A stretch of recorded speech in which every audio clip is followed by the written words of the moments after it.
ఆదికాండం 45వ అధ్యాయం.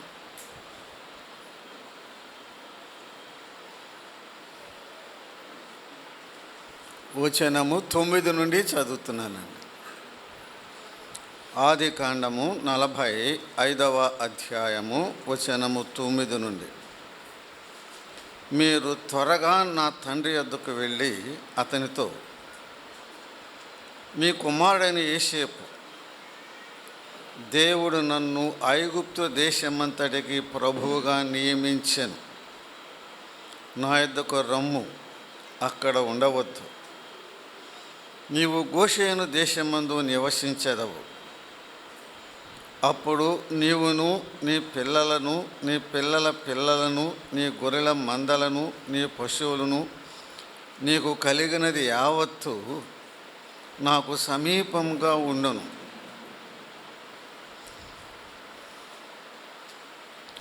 13వ వచనం.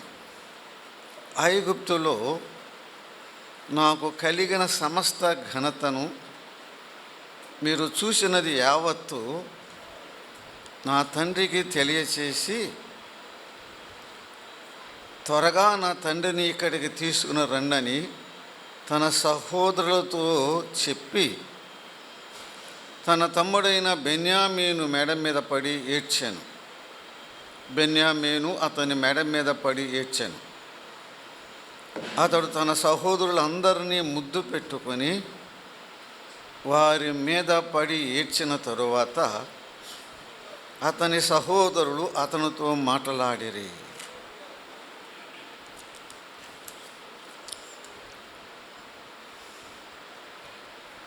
పద 19వ వచనం. నీకు ఆజ్ఞ అయినది కదా, దీని చేయుడి. మీ పిల్లల కొరకును మీ భార్యల కొరకును ఐగుప్తులో నుండి బండ్లను తీసుకుని పోయి మీ తండ్రిని వెంటబెట్టుకొని రండి. ఐగుప్తు దేశం అంతటిలోనున్న మంచి వస్తువులు మీవే అగును గనుక మీ సామాగ్రిని లక్ష్య పెట్టకూడని చెప్పాను. 24వ వచనం. అతడు తన సహోదరులను సాగనంపి వారు బయలుదేరుచుండగా మార్గమందు కలహపడకూడని వారితో చెప్పాను. వారు ఐగుప్తు నుండి బయలుదేరి కానాను దేశమునకు తన తండ్రి అయిన యాకోబు యొద్దకు వచ్చి, యోసేపు ఇంకా బ్రతికి ఉండి ఐగుప్తు దేశమంతటిని ఏలుచున్నాడని అతనికి తెలియచేసిరి. అయితే అతడు వారి మాట నమ్మలేదు గనుక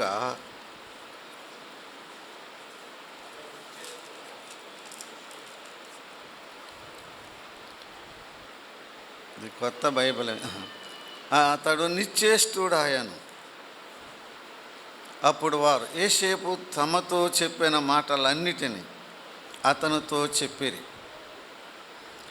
అతడు తన్ను ఎక్కించుకొని పోవుటకు యోసేపు పంపిన బండ్లు చూసినప్పుడు వారి తండ్రి అయిన యాకోబు ప్రాణము తెప్పరిల్లెను.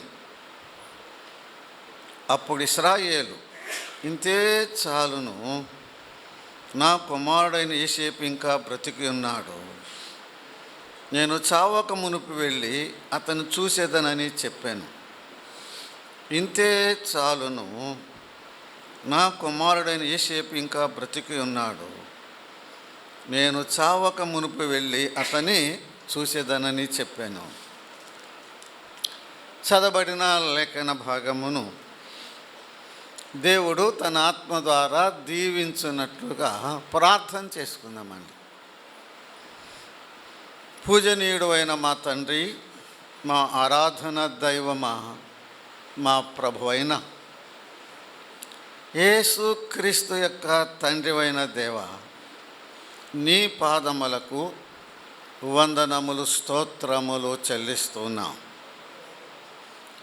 యేసుక్రీస్తు ప్రభువునందు మీరు మాకు దయచేసిన గొప్ప రక్షణకై వందనములు, స్తోత్రములు చెల్లిస్తున్నాం. వెంకటప్పయ్య కాలనీలో మీరు ఏర్పరచుకున్న స్థానిక సంఘమును బట్టి, పరిశుద్ధులను బట్టి, పెద్దలను బట్టి, విశ్వాస గృహమునకు చెందిన ప్రియులను అందరిని బట్టి మీకు వందనములు, స్తోత్రములు చెల్లిస్తున్నాం.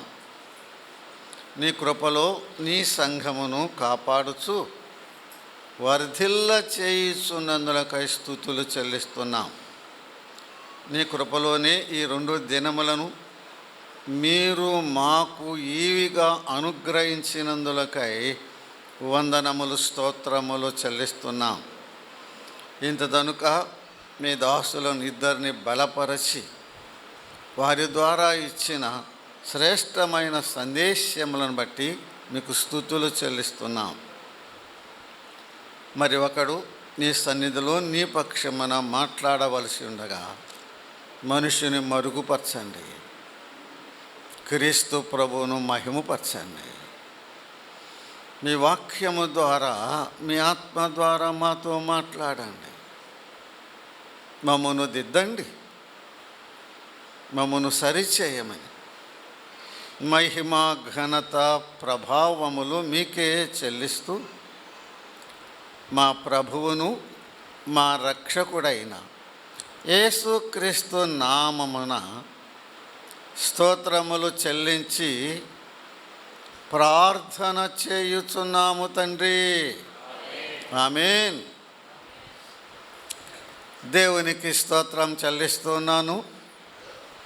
దేవుని యొక్క మహాకృపను బట్టి ఈ 2 దినాలు మీ అందరితో కలిసి ఈ చక్కని సహవాసం చేయుటకును, మీ అందరితో కలిసి దేవుని వాక్యమును ధ్యానం చేయటానికి ప్రభువు నాకునిచ్చిన ఆయన కృపను బట్టి మొదటిగా మన తండ్రి అయిన దేవునికి వందనములు, స్తోత్రములు చెల్లిస్తున్నాను. ప్రేమతో ఆహ్వానించి అవకాశం ఇచ్చిన స్థానిక సంఘ ప్రియులకు, పెద్దలకు, పౌలు సంఘము నుండి చేరివచ్చిన పరిశుద్ధులందరికీ మన ప్రభువును మన రక్షకుడైన యేసుక్రీస్తు నామమున నా హృదయపూర్వకమైన వందనాలు తెలియచేస్తున్నాను. నా కొరకు, నా పరిచర్య కొరకు, ఆరోగ్యం కొరకు మీరు చేయుచున్న ప్రార్థనలను బట్టి మరొకసారి నా హృదయపూర్వకమైన వందనాలు తెలియచేస్తున్నాను. ఈ సమయమున మన వాక్య ధ్యానము నిమిత్తము ఆదికాండం 45వ అధ్యాయముల నుండి కొన్ని వచనాలు అక్కడక్కడ చదువుకున్నాం. వాస్తవంగా అధ్యాయం అంతా చదవాలి. ఆదికాండములో 7 గొప్ప భక్తులు ఉన్నారు. 7 గొప్ప భక్తులు ఉన్నారు. వారి పేర్లు హెబ్రీలకు రాసిన పత్రిక 11వ అధ్యాయములో ఉన్నాయి. హెబ్రీలకు రాసిన పత్రిక 11వ అధ్యాయమునకు పండితులు ఏమని పేరు పెట్టారంటే విశ్వాస వీరుల పట్టిక అన్నారండి. ఏంటి? విశ్వాస వీరులు. అలాగైతే ఆది కాండములో 7 విశ్వాసులు ఉన్నారు. అంతేకాదు 7 విశ్వాస వీరులు ఉన్నారు. వారే 7 భక్తులుగా మనం చూస్తున్నాం. వారి పేర్లు మనమందరం ఎరుగుదము. హేబేలు, హానోకు, నోవాహు, అబ్రహాము, ఇస్సాకు, యాకోబు, యోసేపు. 7 విశ్వాసులే, 7 విశ్వాస వీరులే, 7 భక్తులే. కానీ ఒక్కొక్కరిలో ఒక్కొక్క విశేషమైన లక్షణం మనం చూస్తున్నామండి. ఒక్కొక్కరిలో ఒక్కొక్క విశేషమైన లక్షణం మనం చూస్తున్నాం. హేబేలులో ఆరాధన విశేషమైనదండి. అతడు కయీను కంటే శ్రేష్టమైన బలి ఏం చేశాడు? అర్పించాడు. ఆరాధన. హానోకులో నడకను మనం చూస్తున్నాం. అతడు దేవునితో నడిచెను. నడకను మనం చూస్తున్నామండి. నోవహులో పనిని మనం చూస్తున్నాం. అతడు తన ఇంటి వారి రక్షణ కొరకు ఓడను ఏం చేశాడు? సిద్ధం చేసుకున్నాడు. కష్టపడి పని చేశాడు. పని మనం చూస్తున్నామండి. ఈ 3 మాటలు ఇంగ్లీష్లో అయితే చాలా చక్కగా ఉంటాయి. వర్షిప్, వాక్ అండ్ వర్క్ అంటారు కదండి.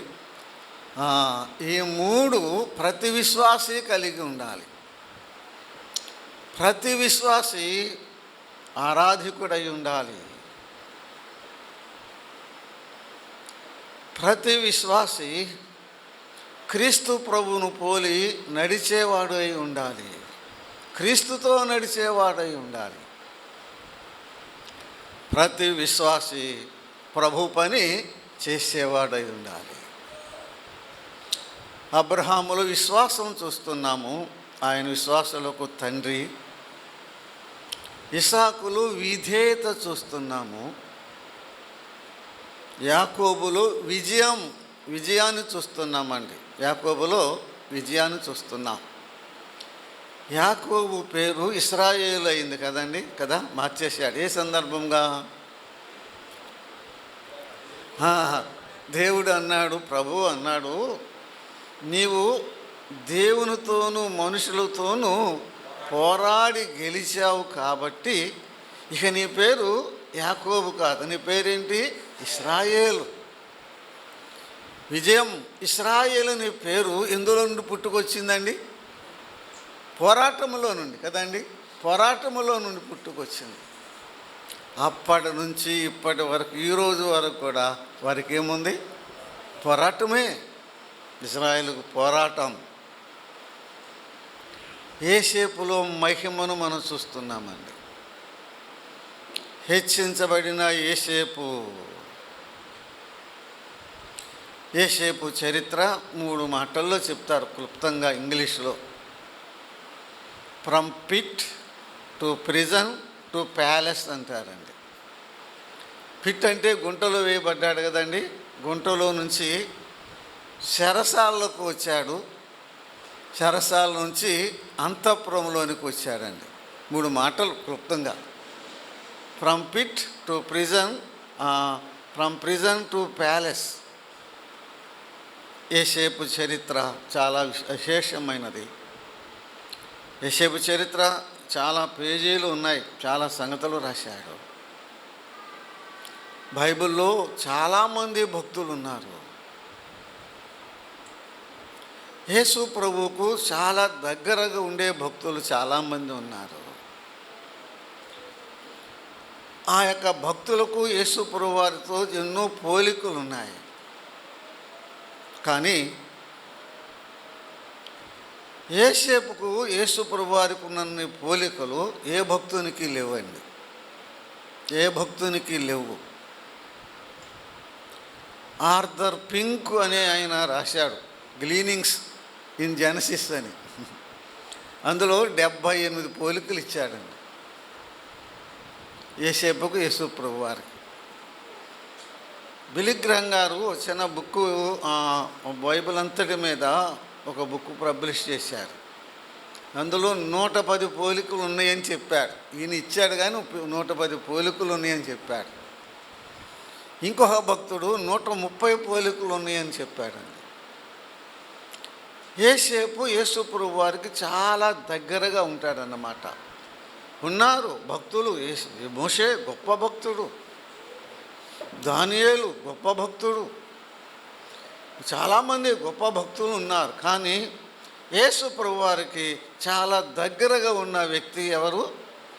యోసేపు. యోసేపు చరిత్ర మనందరికీ బాగా తెలుసు. యోసేపు చరిత్ర చిన్న పిల్లలకు మనం చెబుతూ ఉంటాము. మీ సంగతి ఏమో కానీ మా నాన్నగారు నన్ను పక్కలో పడుకోబెట్టుకొని ఎక్కువగా యోసేపు చరిత్ర చెప్పేవాడండి.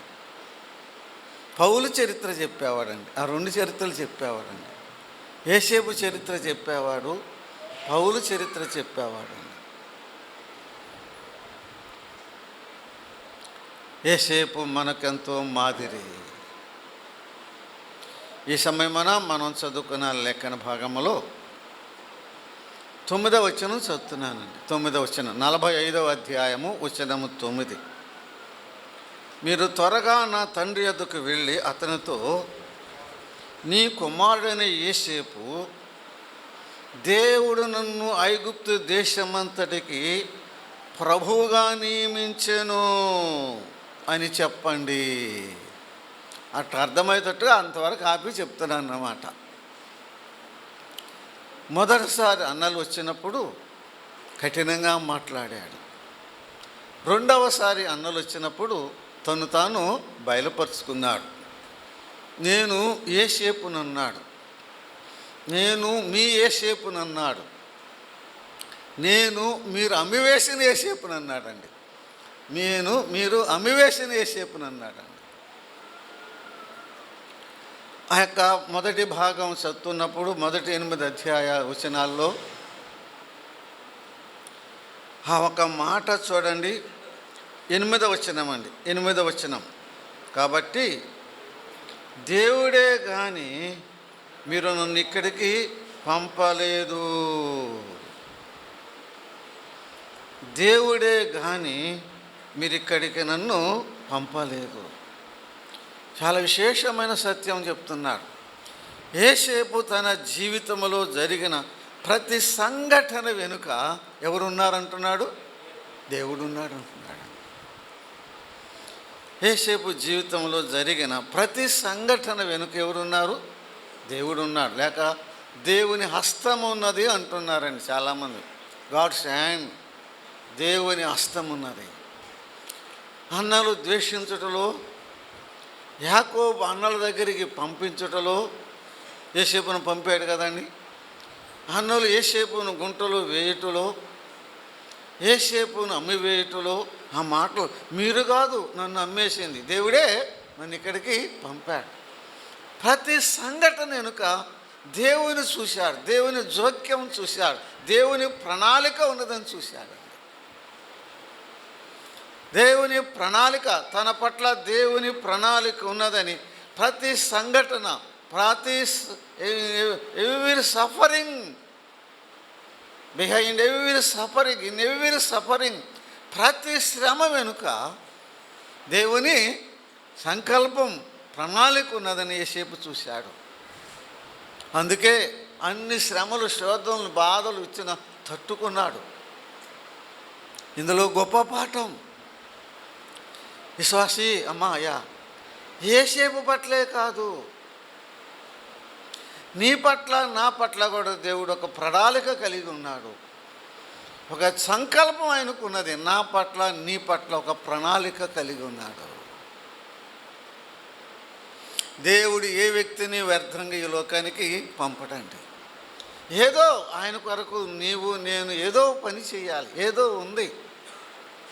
ఆయన చిత్తం, ఆయన ప్రణాళిక. యోసేపు పట్ల ఆయన ప్రణాళిక ఉన్నది. ఆ ప్రణాళిక ప్రకారం ఆయన జరిగిస్తూ వచ్చాడు. కానీ విశేషం ఏంటంటే యోసేపు జీవితంలో ఆ ప్రణాళికలో ఆయన ఎక్కువగా శ్రమలు పొందాడు కదండి. ఏం పొందాడు? శ్రమలు పొందాడు. ఆ శ్రమల వెనుక దేవుని సంకల్పం, దేవుని చిత్తం ఉన్నదని యోసేపు గ్రహించాడు. దేవుని మహిమపరిచాడు అంతే. దేవుని మీద సనగలేదు. గుంటలు వేసినప్పుడు సనగలేదు, ఆమె వేసినప్పుడు సనగలేదు, శరసాలు వేసినప్పుడు సనగలేదు, ఇనుము చేత బాధించబడినప్పుడు సనగలేదు, విశ్వాసములో సన్నగిలలేదు. ఇంకేం దేవుళ్ళు ఇన్ని శ్రమలు అని ఆయన వెనక్కు మానుకోలేదు, దేవుని విడిచిపెట్టి వెళ్ళలేదు. అసలు మొదటి 39వ అధ్యాయం చదవండి. తర్వాత దేవుడిని యెహోవా యోసేపుకి ఏమై ఉన్నాడని, తోడై ఉండేను, తోడై ఉండేను, తోడై ఉండేను అనే మాటలు చూస్తున్నామండి. ఒకటి, మన జీవితంలో జరిగే ప్రతి సంఘటన వెనుక, ప్రతి సంభవం వెనుక ఏముంది? దేవుని హస్తం ఉంది, దేవుని ప్రణాళిక ఉంది. అలాగ జీవిద్దాం, అలాగ దేవుని స్తుతిద్దాం. ఆ ఆలోచన, ఈ తలంపులు నా హృదయానికి చాలా చాలా బలము, ఆదరణ చేకూరుస్తుందండి. శ్రమలు వచ్చినప్పుడు దేవా నీ చిత్తం, నీకు స్తోత్రం అని నేను ప్రార్థన చేస్తున్నా. ఇప్పుడంటే యోసేపు చరిత్ర చదివినాక అంతకు ముందు లేదు.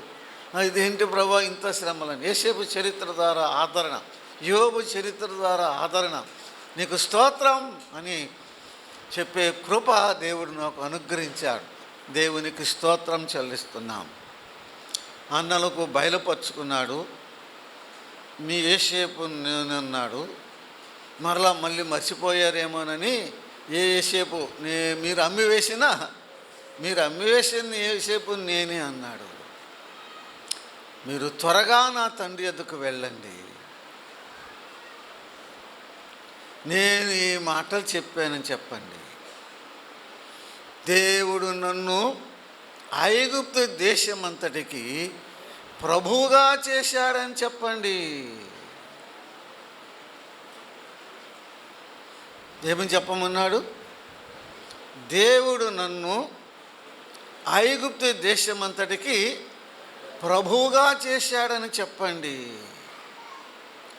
అదే మాట ఒకవేళ యోసేపు స్థానంలో నేనుంటే నేనేమని చెప్పేవాడినో తెలుసా?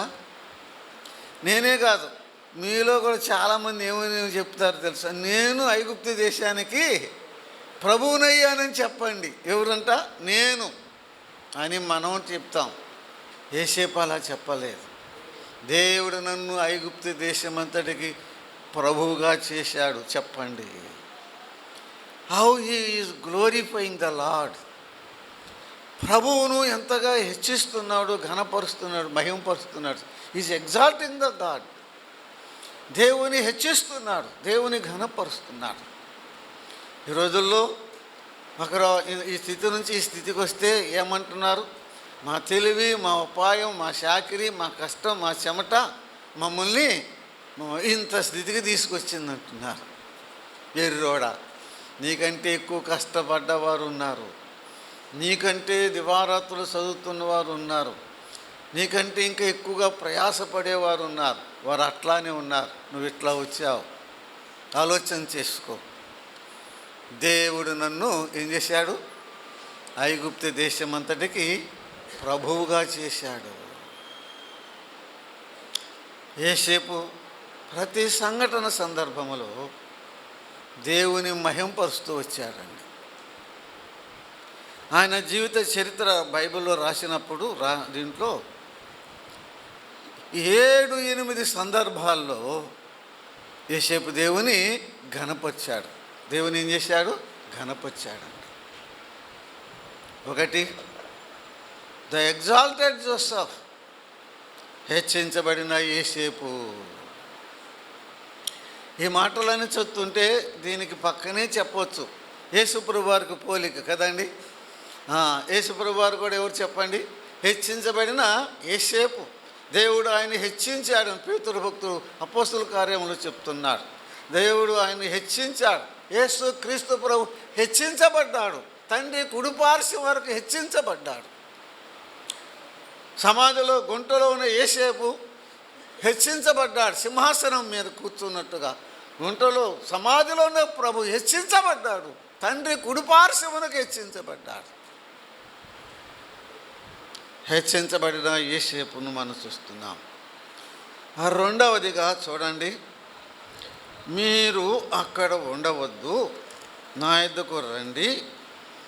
మీరు, మీ పిల్లలు, మీ పశువులు యావత్తు నాకు సమీపంగా ఉండాలి. The desire of Joseph. యోసేపు కోరిక ఏంటి? నేను చదివే మిమ్మల్ని అడుగుతున్నా. అన్నలకు చెప్తున్నాడు, మీరు పోయి తండ్రికి చెప్పి, తండ్రి మీరు మీ పిల్లలు అందరూ అక్కడ ఉండొద్దు, నా ఎద్దకు రండి. ఆ కరువు దేశంలో మీరు ఎందుకు ఉంటాం? రండి, మీరందరూ నాకు సమీపంగా ఉండాలి. యోసేపు కోరిక ఏంటి చెప్పండి ఆ మాట. ఆయన వారందరూ సమీపంగా ఉండాలి. అలాగైతే మరి యేసు ప్రభు కోరిక ఏంటి? యేసుప్రభు వారి కోరిక ఏంటి? ఆయన పిల్లలమైన మనమందరము ఆయనకు సమీపంగా ఉండాలి. ఆయనకు సమీపంగా ఉండాలి. It is his desire. ప్రభు యొక్క ఆశ, కోరిక ఆయన పిల్లలు అందరూ ఆయనకు సమీపంగా, ఆయనకు దగ్గరగా ఉండాలి ఆశిస్తున్నాడు. నేను కూడా, నువ్వు కూడా ఆయనకి ఎక్కడ ఉండాలి చెప్పండి? ఆయనకి దగ్గరగా, సమీపంగా ఉండాలి. ఒక ప్రశ్న, ప్రభువుకు నువ్వు సమీపంగా ఉంటున్నావా? ప్రభువుకు దూరంగా ఉన్నావా? ప్రభువుకు సమీపంగా ఉన్నావా? దూరంగా ఉన్నావా? భలే మోసం అండి, విశ్వాసుల మోసం. ప్రార్థన చేసుకుంటాము, ప్రార్థన చేస్తారు, ఆరాధన చేస్తారు, సంఘాన్ని కూడా నడిపిస్తూ ఉంటారు, పాటలు పాడుతూ ఉంటారు, సంఘ కార్యములో, దైవ కార్యములో, ప్రభు పనులు ఉంటూనే ఉంటారు. కానీ వారు ప్రభువుకు దూరంగానే ఉంటారండి. కానీ ఇక్కడ చెప్పండి, అన్నీ చెప్పండి, అన్నీ చేసినట్టే ఉంటారు, చేసినట్టే కదా, నిజంగానే చేస్తారు. కానీ వారి హృదయము, వారి మనసు, వారి ఆత్మ ఎక్కడో సన్నబడిపోయి, బలహీనమైపోయి, ఎక్కడో తప్పిపోయి, ప్రభువుకు వారి యొక్క క్రియల ద్వారా, వారి యొక్క అవిధేయత ద్వారా, లోపల ఉన్న రహస్య పాపము ద్వారా వారు దేవునికి దూరంగానే ఉంటున్నారు. దూరంగా ఉన్నావా? దగ్గరగా ఉన్నావా? మరలా చెప్తున్నా, నువ్వు ఆరాధన చేస్తావు, రోజు ప్రార్థనకు వస్తావు, పాటలు అబ్బో అసలు ఒక కూడి కూడా మానుకో, అన్నీ చేస్తావు. కానీ నీ హృదయము, నీ ఆత్మ, నీ మనసు ఎక్కడో ఏమైంది? ఎక్కడో ప్రభువుకి చెప్పండి, ప్రభువుకి అయిష్టంగా ఉంది, దూరం అయిపోయావు. నువ్వు దగ్గర ఉన్నావు అనుకుంటున్నావు, కానీ ప్రభువు నీకే దూరం అయ్యాడు. దినదినము ప్రభువుకు దగ్గరగా చేరుతా పాట ఉంది కదండి. దినదినము ప్రభువుకు, దినములు, వారములు, నెలలు, సంవత్సరములు గడిసే కొలది మనము ప్రభువుకు ఇంకా ఇంకా ఇంకా ఇంకా దగ్గరగా, ఇంకా ఇంకా సమీపంగా ఉండాలి. ఎంత సమీపంగా అంటే, యేసుప్రభు వారి శిష్యుడు ఒక ఆయన ప్రభువుకు సమీపంగా ఉన్నాడు. ఎంత సమీపంగా వెళ్ళాడు? ప్రభువు యొక్క రొమ్మును ఆనుకున్నంత దగ్గరగా, సమీపంగా వెళ్ళాడు. యోహానుకే కాదు ఆ భాగ్యం, ప్రతి విశ్వాసికి యేసయ్య ఆ భాగ్యం ఇచ్చాడు. ప్రతి విశ్వాసికి ఆ యొక్క ధన్యత ఇచ్చాడు. నీవు నేను కూడా ప్రభు రొమ్మును ఆనుకునే ఆ భాగ్యం, ఆ ధన్యత, అవకాశం ఇప్పటికీ ఉంది. అంత సమీపంగా ఉండాలి కోరుతున్నాడు. సమీపంగా ఉంటే ఏం జరిగిద్దంట? మీకు కరువు రాకుండా నేను పోషిస్తా అన్నాడు కదండి. మీరు సమీపంగా ఉండండి, కరువు రాకుండా నేను మిమ్మల్ని పోషిస్తా. ఎంత విశేషమైన మాటలండి. మనకెందుకు ఈ దరిద్రత, ఆత్మీయ దరిద్రత? చెప్పరే, ఆత్మీయ దరిద్రతో ఉన్నాం. లవోదిక సంఘం, నువ్వు దరిద్రుడు, దిక్కుమాలినవాడు, గుడ్డోడు అంటున్నాడు కదా. దరిద్రత ఎందుకు వచ్చింది? ఈ ఆత్మీయమైన దరిద్రత ఏంటి? ఆత్మలో నెమ్మది లేదు, ఆత్మలో సమాధానం ఉండదు, ఆత్మలో ఆ శాంతి ఉండదు, ఆ మనసులో ఉండదు, నిద్ర ఉండదు, సుఖం ఉండదు, సంతోషం ఉండదు. ప్రార్థనకు వచ్చినా కూడా సంతోషం ఉండదు. ఏంటి దరిద్రత? ఎందుకు? ప్రభువుకు నువ్వు ఎలా ఉన్నావు? ప్రభువుకు దూరంగా ఉన్నావు. సమీపంగా ఉంటే ఏమి లేదు, కరువే లేదు. నేను మిమ్మును పోషిస్తా. యెషయా-గ్రంథం 3వ అధ్యాయంలో యెహోవా మనకు పోషణాధారం అన్నాడండి కదండి. పోషణాధారం మన ప్రభువైన యేసుక్రీస్తే. నేను మిమ్మును పోషిస్తా, ఆత్మీయంగా పోషిస్తా దగ్గరుంటే. ఎందుకు కుటుంబాల్లో కలహాలు? ఎందుకు ఈ చిక్కులు, ఎందుకు తీరని బాధలు, ఎతలు, ఎందుకు ఈ నెమ్మది లేని పరిస్థితులు? ఆలోచన చేసుకో. ఎందుకు ఈ దరిద్రత జీవితం? దూరంగా ఉన్నాం, దగ్గరగా ఉండు, పోషిస్తా, కరువు లేకుండా పోషిస్తా. చూడండి 13వ వచనం అండి, 13వ వచనం అండి. ఐగుప్తులో నాకు కలిగిన ఘనత, సమస్త ఘనత మీరు చూసినది యావత్తు నా తండ్రికి తెలియచేయండి. యోసేపు ఏమంటున్నాడు? అన్నలారా, ఇప్పుడు నా ఘనత చూశారు కదా. ఏంటి? ఐగుప్తు దేశం అంతటికి నేను ప్రభువును కదండి. నా ఆజ్ఞలు లేకుండా గిద్దెడు నూకలు కూడా బయటకు పట్టడానికి లేదు కదా. నా ఘనత మీరు చూశారు కదా.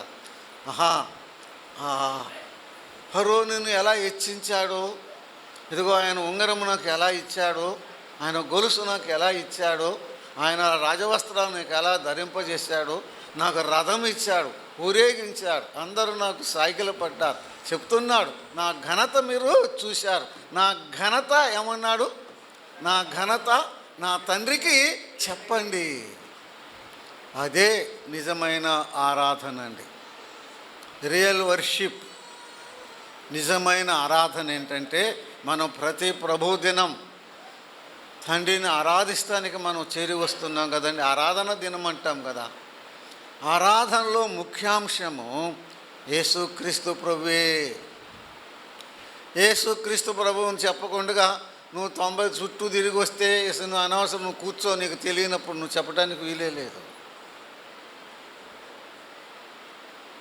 ఆరాధన కేంద్రం క్రీస్తు ప్రభువే. ఆ క్రీస్తు ప్రభు కానీ అక్కడ ఏమన్నాడు? నా ఘనత చెప్పండి. ఏమంటున్నాడు చెప్పండి? నా ఘనత చెప్పండి. ఒక దాసుడు ఇలా చెప్పాడు, ఆరాధన అంటే తండ్రి అయిన దేవుని ఎదుట యేసుక్రీస్తు ప్రభువును, కుమారుని యేసుక్రీస్తు ప్రభువును పొగడటం అంటండి. ఏంటి? క్రీస్తు ప్రభువును చెప్పండి, తండ్రి అయిన దేవుని ఎదుట క్రీస్తు ప్రభువును చెప్పండి, పొగడటమే. ఆయన మహిమలు, ఆయన బలం, ఆయన ఆధిపత్యం, ఆయన ఘనత, ఆయన కీర్తి, ఆయన ప్రభావం, ఆయన తేజోమయోత్వం, ఆయన పునరుద్ధానం, ఆయన మరణం, పునరుద్ధానం, ఆరోహణ, ఆయన శిలువ త్యాగం, ఆయన బలియాగం, ఆ రక్షకుని తండ్రి ఎదుట ప్రదర్శించడమే ఆరాధన. నా ఘనత చెప్పండి, నా ఘనత చెప్పండి. ఆదివారం నాడు ఎందుకు వస్తున్నాము? ఒక ఆయన చాలా గొప్ప మాటలు చెప్పాడండి. ప్రసంగాలు చేయటానికి రావట్లేదన్నాడండి, ప్రసంగాలు వినటానికి కూడా రావట్లేదన్నాడండి. 2 మాటలు చెప్పాడండి. ప్రసంగాలు ఆదివారం నాడు ఎందుకు వస్తున్నాము? ప్రసంగాలు చేయటానికి రావట్లేదు, ప్రసంగాలు వినటానికి రావట్లేదు. ఎందుకు వస్తున్నాము? క్రీస్తు ప్రభువుని పొగడటానికి వస్తున్నాము. తండ్రి అయిన దేవుని ఎదుట ప్రదర్శిస్తానికి వస్తున్నాము. ఆయన గొప్పతనం, ఆయన ఔన్నత్యం, ఆయన యొక్క మానవత్వం, ఆయన యొక్క శిలువయాగం, బలియాగం, అన్నీ, ఆయన పునరుద్ధానం. నన్ను జ్ఞాపకం చేసుకోండి. ఆరాధనలో ముఖ్యాంశం ఏమంటున్నాడు? నన్ను జ్ఞాపకం. యేసు ప్రభువును తండ్రి ఎదుట జ్ఞాపకం చేసుకోవటమే ఆరాధన. నా ఘనత తండ్రికి చెప్పండి. 15వ వచనం అండి, 15వ వచనం. అతడు తన సహోదరులందరిని ముద్దు పెట్టుకొని వారి మీద పడి ఏడ్చిన తరువాత అతని సహోదరులు అతనితో మాటలాడిరి. యేసేపు తన సహోదరులను ఏం చేశాడు చెప్పండి? ముద్దు పెట్టుకున్నాడు. వారి మీద పడి ఏం చేశాడు? ఏడ్చాడు. యేసేపు చేసిన ఆ కార్యం, ఆయన ముద్దు పెట్టుకోవటం, వారి మీద పడి ఏడవటం దేన్ని చూపిస్తుంది అయ్యా? దేన్ని చూపిస్తుంది? ప్రేమ. ఇంకా దేన్ని చూపిస్తుంది? క్షమాపణ. దేన్ని చూపిస్తుంది? క్షమాపణ. వారిని ముద్దు పెట్టుకున్నాడంటే, తండ్రి తప్పిపోయిన కుమారుడు తిరిగి వచ్చినప్పుడు కూడా తండ్రి ఏం చేశాడు? వాడు అంత దూరం ఉన్నప్పుడు పరిగెత్తుకుంటూ వెళ్ళి అతన్ని మెడ మీద పడి ఏం చేశాడు? అతన్ని ముద్దు పెట్టుకున్నాడు కదా. వాడేమన్నాడు? తండ్రి, నీకును పరలోకం నిరోధంగా నేను పాపం చేశా కదా, నీ కుమారుని అనిపించుకోవటానికి యోగ్యుడను కాను, నీ కూలివారిలో ఒకనిగా పెట్టుకో, ఇంత కూడు నాకు పెట్టు. నా కూలివాడు కాదురా, నా తండ్రివి, నా కుమారుడివే, నా కూలివాడు కాదు, నా కుమారుడివే. తండ్రి ముద్దు పెట్టుకున్నారంటే ఏమి? దాని అర్థం ఏంటి? కుమారుని ఏం చేశాడు? క్షమించాడు. యేసేపు అన్నల్ని ముద్దు పెట్టుకున్నారంటే అర్థమేంటి చెప్పండి? అన్నల్ని క్షమించాడు.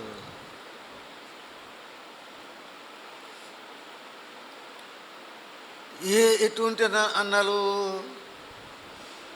ప్రేమించే అన్నలు కదూ, చెప్పరే? బాగా సహాయం చేసే అన్నలు కదూ, చిన్నప్పుడు బాగా ఎత్తుకుని ఆడించిన అన్నలు కదూ, ద్వేషించిన వారు, పగబట్టిన వారు, గుంటలో వేసిన వారు, యేసేపు లేడని చెప్పిన వారు మర్చిపోయారు. అట్టి వారిని యేసేపు ఏం చేశాడు? ముద్దు పెట్టుకుని ఏం చేశాడు? క్షమించాడు. క్షమించాడు. యేసేపు జీవిత చరిత్రలో ఇది ఒక బంగారు సంఘటన అండి, బంగారు ఘట్టం అండి, గోల్డెన్ ఇన్సిడెంట్, బంగారు ఘట్టం అండి. సాధ్యమా? చెప్పరే, సాధ్యమా? నీకు నాకు సాధ్యమా? ఒక మాట అంటే ఒక మాట అంటే మనం ఏం చేస్తాం? పగబడతాం. ఒక మాట అంటే 10 మాటలు అంటాం. అన్నదాకా లోపల ఉండదు, లోపల ఉడుకుతూ ఉంటుంది కదా, అంతే తప్ప లోపల పోదు. నో. ద్వేషించారు, పగబట్టారు, గుట్టలో వేశారు, అమ్మి వేశారు, మర్చిపోయారు. వారిని ప్రేమించాడు, వారిని క్షమించాడు, వారిని దగ్గరకు తీసుకున్నాడు, వారిని ముద్దు పెట్టుకున్నాడు.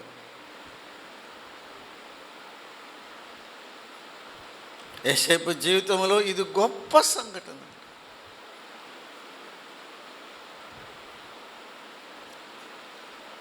యేసేపు అన్నల కంటే దేవుని వాక్యములు యోహాను సువార్తలో వారు నన్ను నిర్హేతుకముగా ఏం చేశారండి? ద్వేషించిరి. ఎవరు? మానవులే. వారు నన్ను నిర్హేతుకముగా ద్వేషించారు. దేవుడు ప్రేమించి తన ప్రియ కుమారుని నీ కొరకు నా కొరకు ఈ లోకానికి పంపితే మానవులు మనం ఏం చేశాం? ఆయన ఏం చేశాం? ద్వేషించాం. యేసేపు కావాలా, బరబ్బా కావాలంటే ఏమన్నాం? బరబ్బా కావాలి. మరి యేసుని ఏం చేయమంటే సిలువేయము, సిలువేయము. ఏం చేశాడు ఆయన? ఏం చేశాడు అని అడిగాడండి పిలాతు కదండి. ఏం చేశాడు? అయినా ఏం చేశారు? సిలువేయము, సిలువేయము, సిలువేయము. ఆనాటి యూదులే నిన్ను చంపేరనుకుంటే, ఆనాటి యోధులే నిన్ను చంపేరనుకుంటే, కాదు కాదయ్యో నా పాప,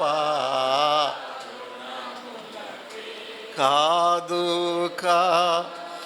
ఆనాటి యూదులే కాదు, నీవు నేను యేసయ్యను సిలువ వేశాము. నా పాపాలు నీ పాపాలు ఆయన సిలువ వేశాయి. నీవు నేను కూడా సిలువ వేశాము. ఆ యొక్క భాగము నీవు నేను ఉన్నాము. ద్వేషించాము, మకాను ఉమ్మి వేశాము. నువ్వు వద్దన్నావు, బరబ్బా కావాలన్నావు. సిలువేయమన్నావు, సిలువ వేశాము. ఆ రక్షకుడు నిన్ను నన్ను ప్రేమించాడు. ఆ రక్షకుడు నిన్ను నన్ను క్షమించాడు. మనం ఇక్కడ ఎందుకు ఉన్నాము చెప్పరే? ఆయన నిన్ను నన్ను ఏం చేశాడు? క్షమించాడు. లేకపోతే ఇక్కడ ఉండేవాళ్ళం కాదు, నేను ఉండేవాడిని కాదు. యేసు ప్రభువు నన్ను క్షమించబోతే నేను ఇక్కడ ఉండేవాడిని కాదు. ఎక్కడ ఉండేవాడిను? నువ్వు కూడా ఉండేవాడు కాదు. దేవుడు క్రీస్తునందు మిమ్మును క్షమించాడు అన్నాడు కదండి. కొలసీ పత్రిక, ఎఫెసీ పత్రిక 2 సార్లు ఉన్నదండి అని మళ్ళా అంటాడు పౌలు భక్తుడు. దేవుడు క్రీస్తునందు మిమ్మును క్షమించిన ప్రకారము మీరును ఒకరినొకరు క్షమించుకోండి. ఒకరినొకరు క్షమించుకోండి.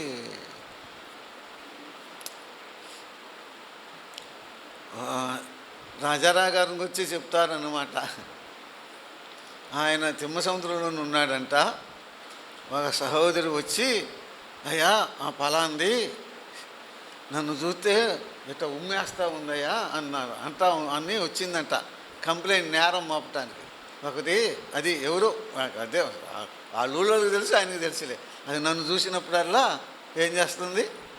ఉమ్మేస్తుంది. ఎక్కడమ్మా? నన్ను చూసినప్పుడల్లా ఇటు నేల మీద ఉమ్మేస్తుంది అయ్యా. అమ్మా, ఆమె నిన్ను చూసి నేల మీద ఉమ్మేస్తుందా? మరి యేసయ్యకి ఏం చేశారు వాళ్ళు? మొఖాన్ని ఉమ్మేశారు కదా. నీ మొఖాన్ని ఉమ్మేయలేదుగా, నీ మొఖాన ఉమ్మేయలేదుగా. చూసి నేల మీద వేస్తేనే కక్ష పట్టావే, మరి మొఖాన్ని వేస్తే? నేను మొఖాన్ని వేసాము. క్షమించాడు, తుడుచుకున్నాడు, రక్షించాడు. నీతోటి సహోదరుని క్షమించలేవా? నీతోటి సహోదరుని క్షమించలేవా? నీ పట్ల తప్పే చేశాడా? నిన్ను గురించి చెడ్డగానే చెప్పాడా? నీ క్యారెక్టర్ అసాసినేషన్ చేశాడా? నిన్ను గురించి ఇంకెన్నెన్నో చెప్పాడా? నీకు హానే చేశాడా? నీకు కీడే చేశాడా? సహించలేవా? క్షమించలేవా? దేవుడు క్రీస్తునందు మిమ్మును క్షమించిన ప్రకారము మీరును ఒకరినొకరు క్షమించుకోండి. చూడండి, 20వ వచనం చదువుతున్నాను. 20వ వచనం. ఐగుప్తు దేశమంతటా ఉన్న మంచి వస్తువులు మీవే అగును గనుక మీ సామాగ్రిని లక్ష్య పెట్టకూడని చెప్పమనగా అలాగున చెప్పారండి. అంటాడు ఫరో. యోసేపు అన్నలు వచ్చారని ఫరోకు తెలిసినప్పుడు ఫరో యోసేపుతో అంటున్నాడు అన్నమాట, ఆహారము బడులు అన్నీ తీసుకెళ్ళి పంపించేసి మీ ఇంటి వారందరినీ తీసుకుని రండి అని చెప్పి, చూడండి, ఐగుప్తు 18వ వచనం. ఐగుప్తు దేశమందరు నా యొద్దకు రండి, ఐగుప్తు దేశమందరి మంచి వస్తువులు మీకు ఇస్తా. ఈ దేశం యొక్క సారము మీరు అనుభవిస్తారు. నీకు ఆజ్ఞ అయినది కదా, దీన్ని చేయుడి. మీ పిల్లల కొరకు మీ భార్యల కొరకును ఐగుప్తులో నుండి బండ్లను తీసుకుని పోయి మీ తండ్రిని వెంటబెట్టుకుని రండి. ఐగుప్తు దేశమంతడున్న మంచి వస్తువులు మీవే అగును గనుక మీ సామాగ్రిని లక్ష్య పెట్టకుడి అంటున్నాడు. సరే ఫరోలే, ఏసేపే కొనుక్కుందాం. ఫరో తండ్రిగా సాదృశ్యం, పోలిక. అన్నీ ఇచ్చాడు. మీరు తండ్రిని అన్నీ తీసుకురండి, బళ్ళు అన్నీ పంపించేశాడు. ఇదిగో మీరు మీ ఊరు వెళ్తారు కదా, మీ దేశం, ఇప్పుడు బాగా ఎన్ని ఇచ్చాను, ఇల్లు మిద్దెలు మేడ అవన్నీ చూసుకుంటారు. అబ్బా ఇక్కడ ఉంటే భలేగా ఉంటుందిలే అనుకుంటారు. రమ్మున్నాడు కదా వద్దామని అనుకుంటారు.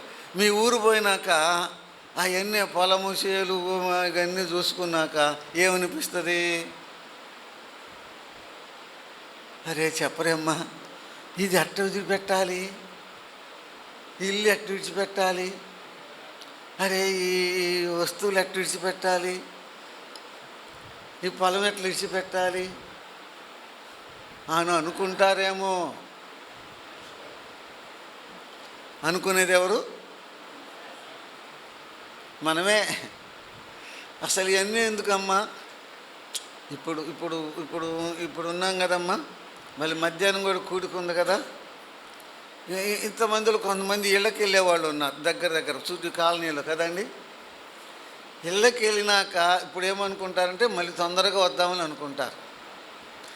కానీ ఎంతమంది వస్తారు? ఇంటికి వెళ్ళినాక ఎంతమంది వస్తారు చెప్పరే? వెళ్ళేటప్పుడు తొందరగా వద్దాం అనుకుంటారు. ఇల్లు ఏం చేసింది? ఆపేసింది. వరో అంటున్నాడు, రేసేపే అనుకో, అవి అట్టిడిచి పెట్టి వస్తాం, ఆ గుడిసె ఆ పాక అయ్యే కదండి వాళ్ళకు ఉంది, అవి అట్టిడిచి పెట్టి వద్దాం, అమ్మో ఈ బాల్ల ఇవన్నీ అట్టిడిచి పెట్టి వద్దాం అనుకుంటారేమో. వాటిని ఏమన్నాడు? వాటిని లక్ష్య పెట్టొద్దు. వాటికంటే శ్రేష్టమైనవి ఇస్తా, ఐగుప్తి సారం ఇస్తా, ఐగుప్తి దేశంలో ఉన్న మంచివన్నీ మీకు ఇస్తా. వాటిని ఏం చేయవద్దు అన్నాడండి? వాటిని మీరు లక్ష్య పెట్టవద్దు, తృణీకరించండి. ఏవేవి నాకు లాభకరమో వాటన్నిటిని క్రీస్తు నిమిత్తం పెంటగా నష్టంగా ఎంచుకున్నానన్నాడండి. విడిచిపెట్టేసి నష్టంగా అసలు లెక్కే చేయొద్దు. అంతకంటే శ్రేష్టమైనవి ఇస్తా.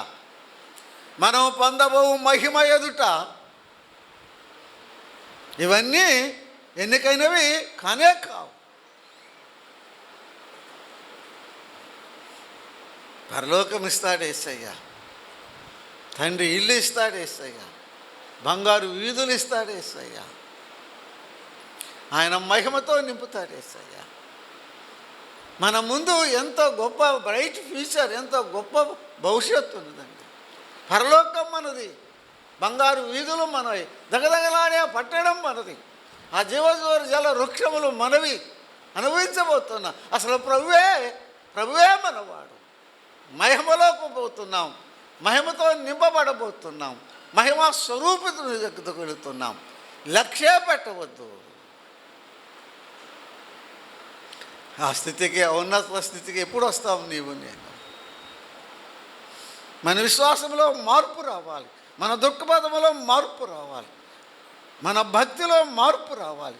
అసలు లక్ష్య అన్నీ మీరు క్రీస్తు కూడా లేపబడిన వారైతే పైనున్న వాటినే వెదకుడి, భూ సంబంధం వాటి మీద మనసు పెట్టకూడదు, పై ఉన్న వాటి మీదనే మనసు పెట్టండి. అక్కడ క్రీస్తు దేవుని కుడి పార్శ్వమున అక్కడ క్రీస్తు. ఇంకెంతకాలం ఈ భూ సంబంధమైన నా ఇల్లు, నా వాకిలు, నా ఇల్లు, నా పిల్లు పొలము, నా బొడ్డు డబ్బు, నన్ను, నా గోదెలు, నా గిడ్డె, నా కోడి పిల్లలు, నా పెట్టలు, ఇయేనా శ్రేష్టమైన ఉన్నవమ్మా? ఇంతకంటే శ్రేష్టమైనవి నేను ఇస్తానంటున్నాడు యేసయ్య. వాటి కొరకు ఎదురు చూద్దాం. ఈ భూ సంబంధమైన వాటిని లక్ష్య పెట్టవద్దు. చూడండి 24వ వచనం. అప్పుడు అతడు తన సహోదరును సాగనంపి వారు బయలుదేరుతుండగా మార్గమందు కలహపడకూడని వారితో చెప్పాను. ఇది వారిని చేసే పనులని చెప్పాడు, అన్నీ ఇచ్చాడు, పంపిస్తున్నాడు. వారు బయలుదేరారో లేదో, అన్నలారా దారిలో మీరు కొట్టుకోవద్దురా, కలహపడవద్దురా అంటున్నాడు కదండి. ఎందుకన్నాడు?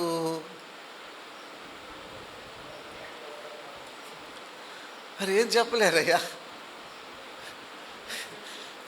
ఎందుకు అన్నాడు ఆ మాట? వారి బుద్ధి ఆయనకు తెలుసు.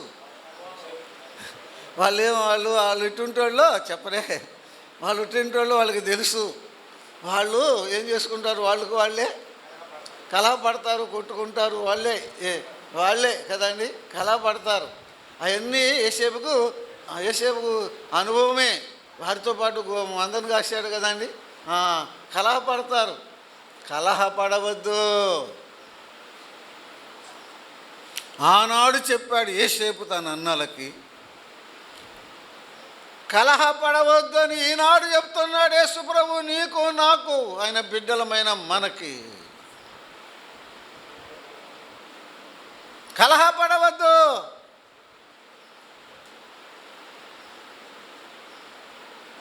సంఘాల్లో కలహాలు ఉంటున్నాయి.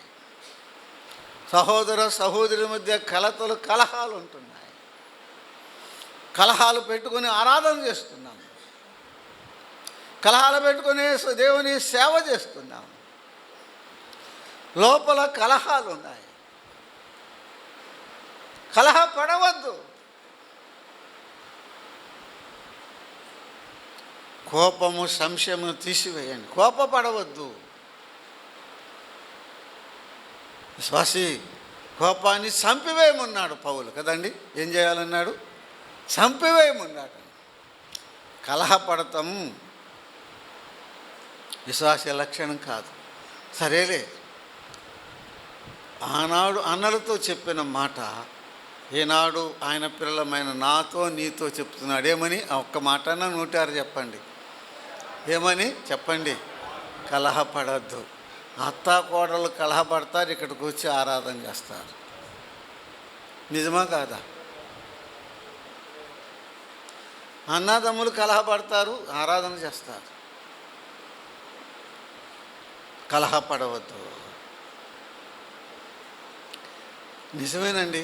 ఆదికాండంలోనే లోతును పిలిచి అబ్రహాం ఏమన్నాడు? మనము బంధువులు రా, మన మధ్య ఉండకూడదు, కలహం ఉండకూడదు. ఆహా, మన మధ్య కలహం ఉండకూడదు. కలహాలు ఆడేవాడు ఎట్ట విశ్వాసి అవుతాడు? ముందుకు సాగిపోతున్నాం. చూడండి 26వ వచనం. యోసేపు ఇంకా బ్రతికి ఉన్నాడు, ఐగుప్తు దేశమంతటిని ఏలుచున్నాడు అని అతనికి తెలియజేశారు. అయితే అతడు వారి మాట నమ్మలేదు గనుక అతడు నిశ్చేష్టుడాయను. వారు యోసేపు తనతో చెప్పిన మాటలన్నిటినీ అతనితో చెప్పిరి. అతడు తను ఎక్కించుకుని పోటుకు యోసేపు పంపిన బండ్లు చూసినప్పుడు వారి తండ్రి అయిన యాకోబు ప్రాణం ఏమైందండి? తెప్పరిల్లింది. అప్పుడు ఇశ్రాయేలు, ఇంతే చాలు, నా కుమారుడు యోసేపు ఇంకా బ్రతికి ఉన్నాడు, నేను చావక మునుపు వెళ్ళి నా కుమారుని చూస్తా, నాకింతే చాలు. 26వ వచనం మొదట్లో ఏం చదువుతున్నాను? యోసేపు ఇంకా బ్రతికి ఉన్నాడు. దానికి నేనేమని పెట్టుకున్నానంటే ద రిజరక్షన్ ఆఫ్ జోసెఫ్. కాదులేండి, the resurrection of Jesus. Hebrew పత్రిక 11లో ఇస్సాకును బలి చేసి మృతి నుండి లేచినట్టుగా చెబుతున్నాడు కదండి. ఇస్సాకు నిజంగా బలి కాలేదు, మృతి పొందలేదు, కానీ మృతుల నుండి తిరిగి లేచాడు. యోసేపు కూడా చనిపోలేదు, కానీ ఏం చేశాడు? చనిపోయినట్టుగా లెక్కలో ఆయన మరణించాడు. కాదు, యోసేపు ఇంకా చెప్పండి, యోసేపు ఇంకా బ్రతికి ఉన్నాడు. The resurrection of Jesus, Joseph, యోసేపు యొక్క పునరుద్ధానం నిజమేనండి. యాకోబు ఒకసారి ఇలా విలపించాడు. ఒక పేజీ వెనక్కి తిప్పితే అదే పేజీ అని. యోసేపు లేడు, షిమ్యోను లేడు, బెన్యామీను కూడా లేకుండా తీసుకెళ్తారని ఏడవలేదండి. అన్నలు యోసేపును అమ్మి వేసి మేకపిల్లను వధించి ఆ రక్తంలో యోసేపు అంగీను పంపిస్తే ముంచి నా కుమారుని యోసేపును నిశ్చయం దుష్టమృగాలు ఏం చేసినాయి? తినివేసినాయి. యాకోబు దృష్టిలో యోసేపు ఏమైనట్టు? చనిపోయినట్టే. కానీ ఇప్పుడు అన్నలు వచ్చి చెప్తున్నారు, యాకోబు కుమారు యోసేపు ఇంకా బ్రతికి ఉన్నాడు. ఇంకా బ్రతికి ఉన్నాడంటే నానవు చనిపోయాడు అనుకుంటున్నావేమో, ఆయన బ్రతికి ఉన్నాడు అంటున్నారు. ఇంకా బ్రతికి ఉన్నాడు. ఒక చిన్న ప్రశ్న, ఒక పెద్ద ప్రశ్న. యాకోబుకు అన్ని వార్తల్లో కంటే ఆనందకరమైన వార్త ఏది చెప్పండి? బళ్ళు పంపించాడు కదా, వస్త్రాలు పంపించాడు, పిండి వంటలు పంపించాడు కదా, ఇంకెన్నెన్నో పంపించాడు. అసలు వాటన్నిటికంటే ఆనందకరమైన వార్త ఏది చెప్పండి? ఏది? యోసేపు ఇంకా బ్రతికి ఉన్నాడు. యోసేపు ఇంకా బ్రతికి ఉన్నాడు. ఇదిగో నేను మృతుడునైతేనే కానీ యుగాయుగములు సజీవుడనై ఉన్నాను. క్రీస్తు ప్రభు యొక్క పునరుద్ధానం, క్రీస్తు ప్రభు యొక్క పునరుద్ధానం మనకు ఆనందకరమైన వార్త. అంతకంటే ఇంకా ఆనందం లేదు. క్రీస్తు ప్రభు యొక్క పునరుద్ధానం లేకపోతే మన విశ్వాసం వ్యర్థం. యేసు ప్రభు యొక్క పునరుద్ధానం లేకపోతే మనుషులందరికంటే మనము ఎవరు చెప్పండి? కడు దౌర్భాగ్యులం. మన విశ్వాసానికి, మన రక్షణకు మూలం, పునాది క్రీస్తు ప్రభు యొక్క పునరుద్ధానం. మన ఆనందం, మన అతిశయం అదే. ఏంటి? మన ప్రభు చనిపోయి చెప్పండి, చనిపోయి తిరిగి లేచాడు. చనిపోయి తిరిగి లేచిన వాడు ఒక్క యేసు ప్రభువే. మన ఆనందం అదే, మన అతిశయం అదే. అందుకే ధైర్యంగా చెప్తున్నాం, యేసుక్రీస్తే పాపుల రక్షకుడు, యేసుక్రీస్తే ప్రభువులకు ప్రభు, యేసుక్రీస్తే నిజమైన దేవుడు. ఎందుకు? మా ప్రభు, మన ప్రభు ఏమయ్యాడు? చనిపోయి తిరిగి లేచాడు. మరణమును జయించిన వీరుడు, మృత్యుంజయుడు. ఆనందిద్దాం, అతిశిద్దాం, ధైర్యంగా ప్రకటిద్దాం.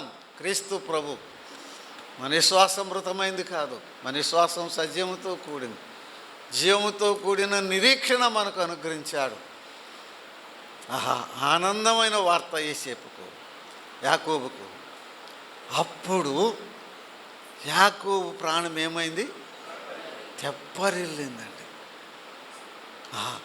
యేసు ప్రభు యొక్క పునరుద్ధానానికి వచ్చి ధ్యానం చేస్తుంటే మన హృదయాలు ఏం కావాలి చెప్పండి? చెప్పండి, ఏం కావాలి? తెప్పరిల్లాలి. ఆనందం విషయం పరవశం అయిపోవాలి, ఆనందంలో మునిగిపోవాలి. ఉన్నదా ఈ అనుభవం? ఆనందిస్తున్నావా? ప్రభు యొక్క పునరుద్ధానంకు వచ్చిన ధ్యానాలు. యాకోబు అన్నాడు, నాకింతే చాలు, నా కుమారుడు యోసేపు ఇంకా బ్రతికి ఉన్నాడు. నేను చావక ముందు వెళ్ళి నా కుమారుడు యోసేపును చూస్తా కదండి. ఆ మాటల్లో, యాకోబు మాటల్లో మనకు ఏమి తెలియజేస్తున్నాడు? ఆ మాటల అర్థం, నాకింతే చాలు, నా కుమారుడు యోసేపును చూస్తా, నాకింతే చాలు అంటే చెప్పరే.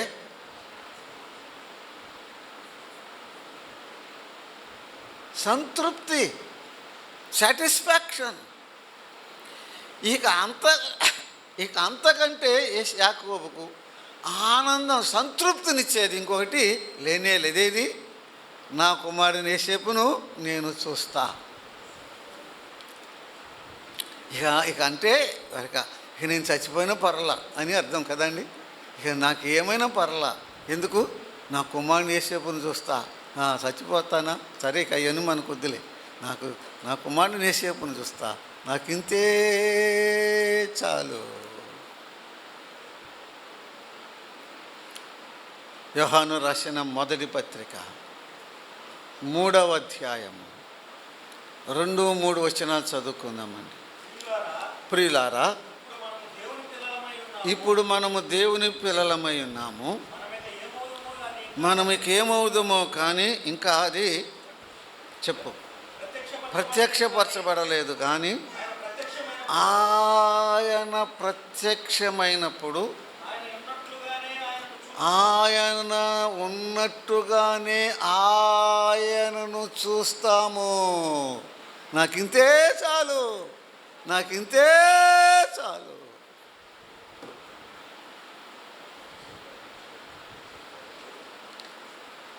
యాకోబు అన్నాడు, యేసేపుని చూస్తే నాకు ఇంతే చాలని. యేసేపు కంటే శ్రేష్ఠుడు కదా పరమ యేసేపు.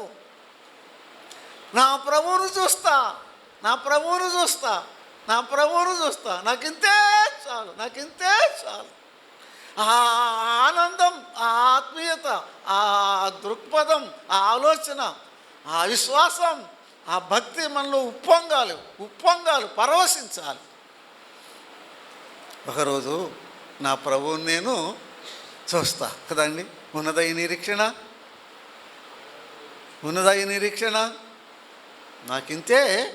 నాకింతే చాలేంటి, నా ప్రభువును చూస్తా. పేతురు రాసిన మొదటి పత్రికలో 6వ వచనం, మొదటి అధ్యాయం 7వ వచనం చదువుతాయా? 7వ వచనం లేకపోతే 8 చదువు. 8 మీరు ఆయనను చూడకపోయినను చాలండి. అరే, నేను యేసు ప్రభువుని చూడలా, నేను ప్రభువుని చూడలేదండి.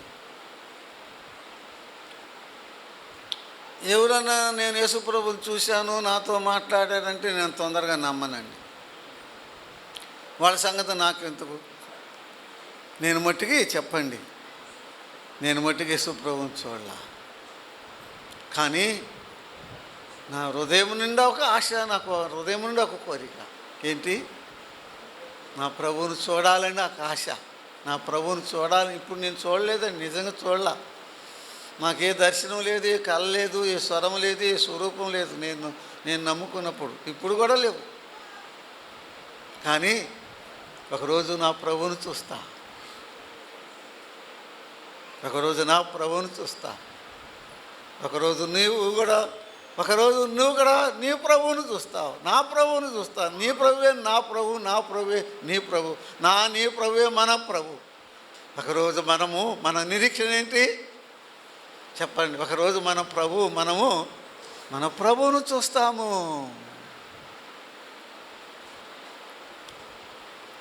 ఒక భక్తుడు అన్నాడు, నాకు కూడా అదే ఆశ. ప్రభువుని చూసినప్పుడు ఆయన పాదాల మీద పడాలని ఉంది, ఆయన పాదాల మీద గాయాలు ముద్దు పెట్టుకోవాలని ఉంది. నా ఆశ తీర్చుకోవాలి. నాకింతే చాలు.